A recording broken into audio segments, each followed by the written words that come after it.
Hello, everyone. It's Charlton. Please subscribe to my channel and tap the notification bell. I'd appreciate it majorly.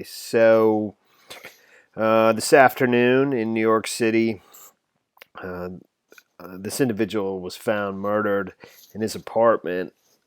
I believe it was about 3:30 p.m. when the New York police were called by 911 by his sister, who was going to his apartment to check on him. She wasn't worried. She was worried about him, hadn't heard from him, something like that. So, but the manner in which he was killed is, just highly, unusual, as gruesome as can be.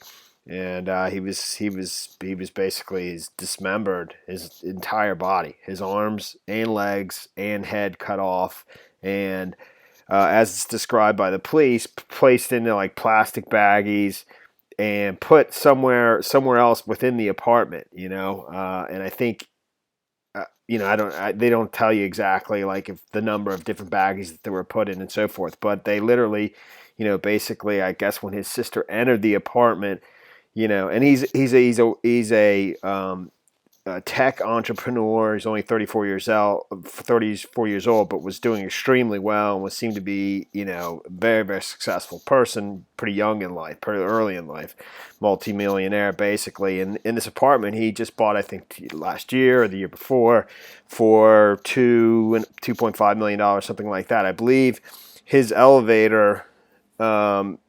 The elevator when it goes up to his apartment, literally opens up right into his apartment. And there's surveillance footage of both him getting into the elevator with, a suspected killer that they describe in the reports, as well as I believe there's surveillance footage of the actual attack of him going into his apartment. I don't know if that's caught on the elevator or what, and I don't know if then beyond that they don't really say if there's surveillance footage of him being, cut, dismembered, and so forth. The saw that was used to dismember him was literally laying next to his body, still plugged in, and one of the reports from like the New York Times describes that surprisingly there wasn't a tremendous amount of blood, there at the scene. And normally if somebody whose entire body was cut up like that, you would think it would just be outrageous amounts of blood. And they're wondering if, the killer had been cleaning up when, and processing the crime, when he was maybe interrupted by the sister who had come and checked on him, and he fled the building from some other exit other than the elevator. I mean, that's just one of the speculations in the reports. So his name is Fahim Saleh. Like I said, he's 34 years old, and he seems to be a fairly successful person, a venture capitalist. I think he started out as a simple, just like web developer, and over at his LinkedIn page, it goes through his history of various companies that he founded, two of which are based in Dhaka, Bangladesh, which is a country in Asia, just east of like India. Another company that he more recently founded is in Nigeria. I think that's some kind of bike rental business or something like that. But they're all technology-based companies. It's not real important to go through each one, but like verticals and things of that nature. Basically, some of the leading edge stuff. And seemingly was doing extremely well for himself. The way they describe the individual who, the suspect who killed him, they definitely described this as like a professional job, and that this was targeted. What the motive for killing this person is not clear at all. By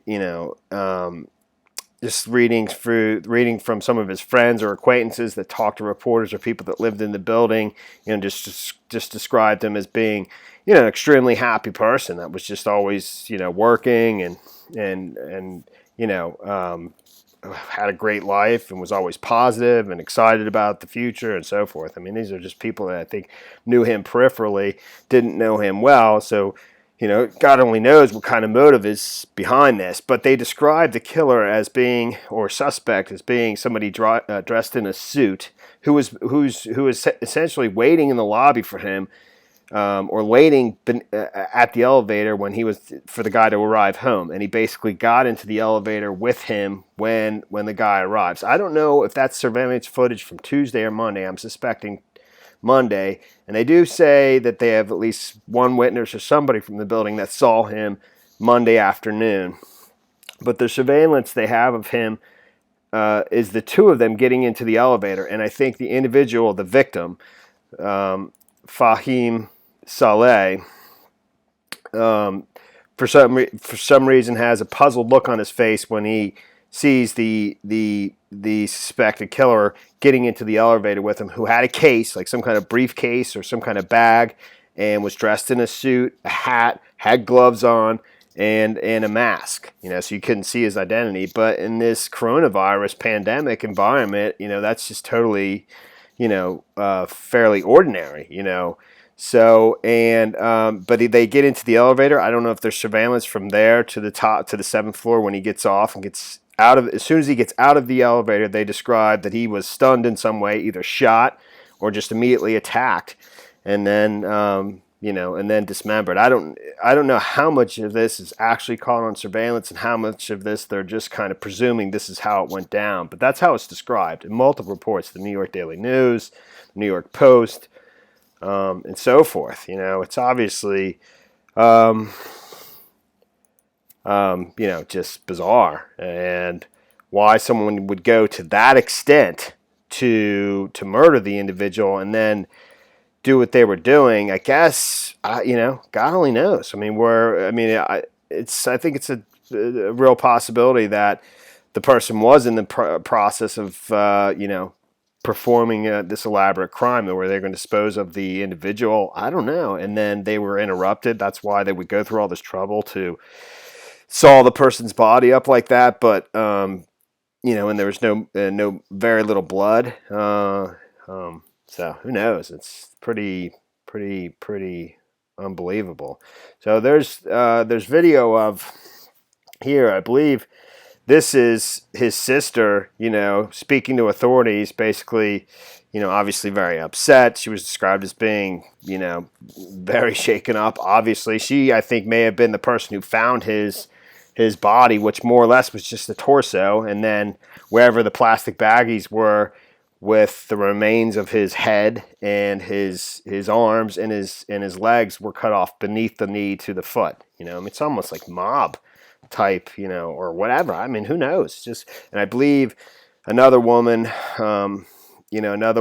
arrived as well, some kind of family member. I'm suspecting it's his two sisters. I was looking through his Facebook photos, and there's at least one photo of him with two young ladies that appear about similar in his age as him. That very well could be his sisters, and might be one of them right there. So. But, so it says surveillance footage is also believed to have caught the killer carrying a bag and waiting to enter the elevator with his victim. The perp had a suitcase. He was very professional, one police source told the news. Sources told the Post that as the pair rode up to the 7th floor apartment together, he appeared puzzled. The person appeared puzzled as the victim. But as soon as he had stepped out into his home, the attack began. After he walked out into his home, he then fell to the floor, after either being shot or stunned. Cops are now trying to work out whether the arrival of the victim's sister interrupted the dismembering of the man's body. Detectives are also looking to see if the killer was able to escape through another exit. We have a torso, a head that's been removed, arms and legs. Everything is still on the scene. We don't have a motive, New York PD spokesman Sergeant Carlos Nieves said. And over at the Daily News, NYPD went to the 7th floor condo after the victim's sister called 911. She came calling Tuesday because she hadn't seen her brother in a day, then discovered his dismembered corpse, an NYPD spokesman said. An elevator surveillance camera may have caught the victim's last moments, sources said. It shows the victim getting into the elevator Monday, followed quickly by a second man dressed in a suit, wearing gloves and a hat and a mask over his face. After the victim walked onto his floor, he fell immediately, possibly shot or stunned. The perp had a suitcase. He was very professional, one police source said. The curtains were drawn at the newly constructed apartment building where condos were sold, starting at $2.15 million last year. And then it goes on to talk about his various neighbors about him. Neighbor Daniel Faust, 40, said he saw police lead two women from the building. There was one that came first with short black hair. Then a second one came a little taller and with long hair. They were just hysterical, I guess, in disbelief. And then they left with the detectives, he said. There's actually, this is his Twitter account, and I think he tweeted not long ago a picture of his new home that he was quite proud of. I don't know how far down that is. It's in one of the articles.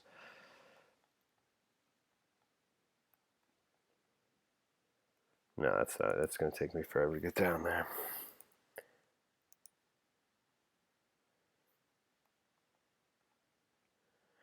That may be one of his other sisters. I don't believe that's the same woman in the video up here talking to detectives. I don't believe.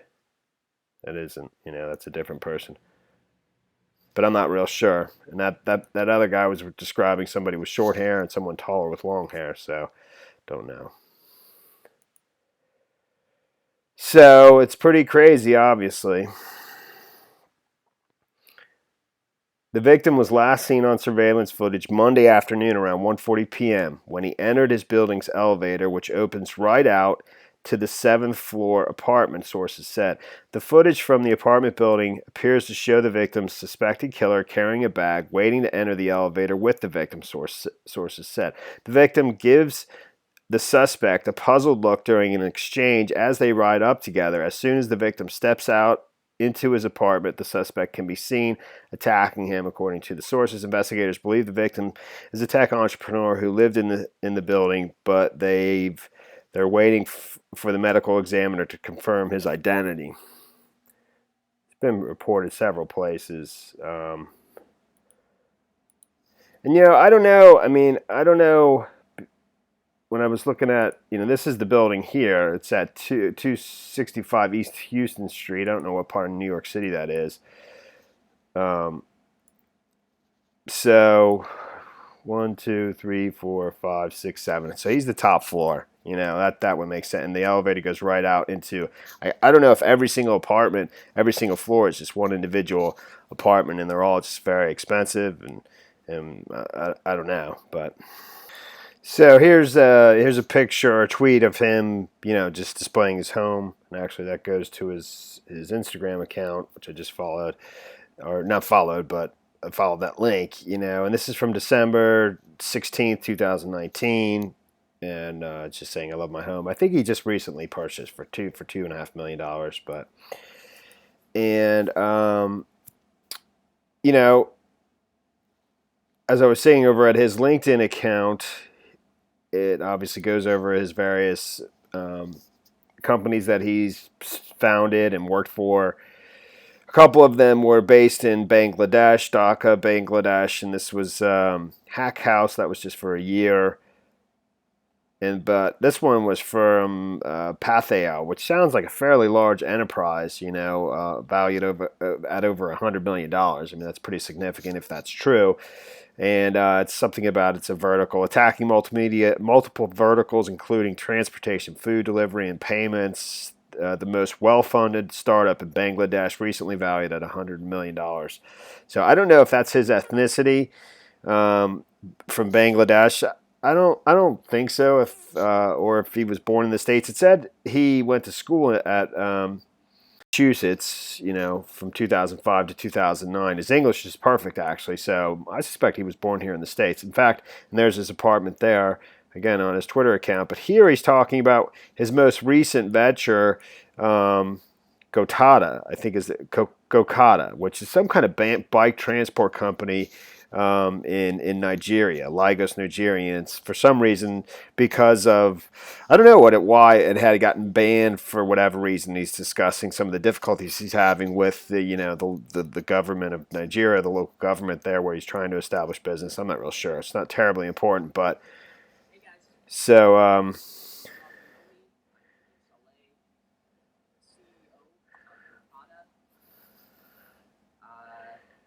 been a little bit quiet as of recent events with the motorcycle transport van in Lagos, but I've been trying to cross. So, and that's from February 2020, from this year. And it's pretty much the story there. It's obviously terrible. And what is the motive behind this? I'd say, I don't know, but it's, normally somebody's not killed in such a manner without, a motive, And that's the story there, man. Thanks for watching my videos. Please subscribe to my channel. Give me a like down below. And I'll see you in the next video. Later, man.